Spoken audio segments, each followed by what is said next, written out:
Hello everyone, this is Dr. Schilling coming to you live from Sequoia Health, bringing you this week's Wednesday Wellness Minutes. This week we're going to discuss sugars, good sugars, bad sugars, and how they might play into you having an issue with Candida. Candida is thought to be the menace of the body, a bad thing, not a good thing for anybody, and yet we're going to talk about that. Let's talk about sugars first. What is a good sugar, what's a bad sugar? Anything that comes from a plant that's been refined, i.e. milled, turned into white sugar or brown sugar where molasses is added to white sugar, and you put in something to sweeten it, that is generally considered a bad sugar. A healthy sugar, rather, would be one that is naturally occurring in fruit because it's offset by the fiber that's in the fruit. Generally speaking, the people that come into our clinic are normally put on a modified elimination diet, and that usually includes something to the extent of only consuming berries, specifically raspberries, blueberries, blackberries, and cherries and apples. Those are the three main fruits that we recommend for people because they're high in fiber, low in sugar content, if you will. Other reasonably good sugars are going to be coming from the ones that are derived from plants. That when you eat the food, there are certain starchier vegetables, those sugars, not of course refined sugar, but the carbohydrates that break down into sugar from the food, those are going to be beneficial for you. So keep those in mind. Just basically stick to the high fiber fruits, berries, cherries, and apples. Those are going to be your go-tos. Make sure you're having maybe one serving of fruit, two at the most, depending on your constitution, how well you handle sugars. But during winter, of course, here in Minnesota, too much fruit sugar is very detrimental for people's health and can be challenging for especially young kids' immune systems, and a lot of parents think that they can give their child as much fruit as they could ever want. And that's a common misconception and a good way to make the kids get sick very often. So keeping that in mind. Get your starchy vegetables, if you will, and minimize any refined. If you can limit it completely, fantastic. Now, most people think, well, sugar is going to feed bugs, which it generally does, and Candida is a fungus and yeast. Sometimes, depending on what type of Candida you're talking about, you're looking at an issue with a fungal imbalance. And what people try to do then is starve the Candida of sugars in general, and that will actually make it change its style or its form and cause it to go into different higher levels, which will embed it deeper into your tissues. So you don't want to go on a Candida starvation diet.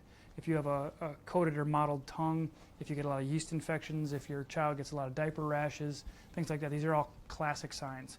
It doesn't have to be along the folds either. You can have rashes on the skin anywhere. Those are oftentimes fungal. And people, what they try to do is first they go to the dermatologist and get some type of topical steroid. They put it on, and as soon as they stop taking the steroid, it goes away, it comes back. So they have short-term benefit from the steroid. But what happens to happen to understand it completely is you need to understand balance the microflora in the gut, and that's making sure you have the good beneficial bacteria, because we need Candida. Much to some people's dismay, we need Candida in our body to eat up dead tissue, to balance our microflora, because everything in balance is what we want. It's ideal. Therefore, don't think of trying to eliminate Candida. Don't try to think about eliminating anything from your body because it's all been there for a certain reason. One of the reasons Candida is in our body and helps us in a beneficial way is to sequester heavy metals.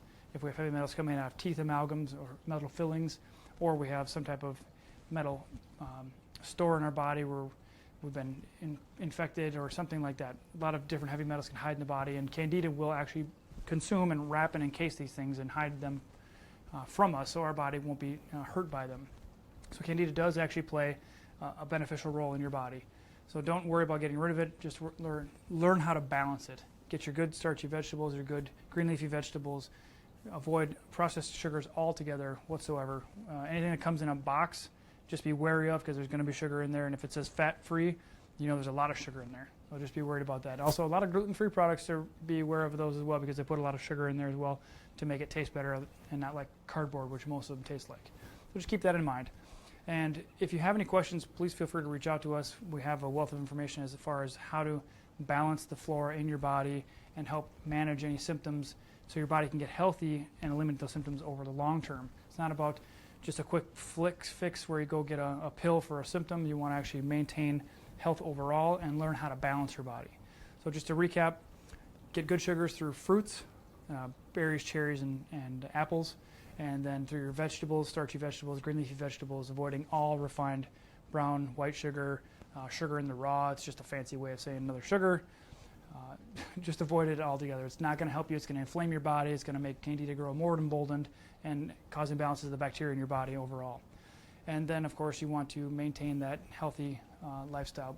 Another thing to consider is people with a lot of fungal issues from a brain respect, the QNRT in our world, quantum neural reset therapy. It's related to emotional stress deeply buried. It can also be related to something's offensive, something stinks or disappoints you, something that is you can't get what you want in life, and things like that. So keep in mind that there is a brain neurological connection to everything that happens in your body, because of course your brain controls everything in your body. Therefore, you always want to address the higher level functioning in the brain and how that is allowing the imbalance of the microflora in your body, and understand that it's all connected. All right?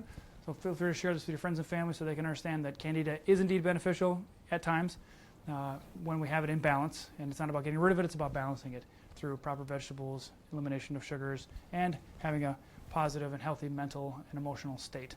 We hope this has been beneficial. We'll see you next week for the Wednesday Wellness Minutes.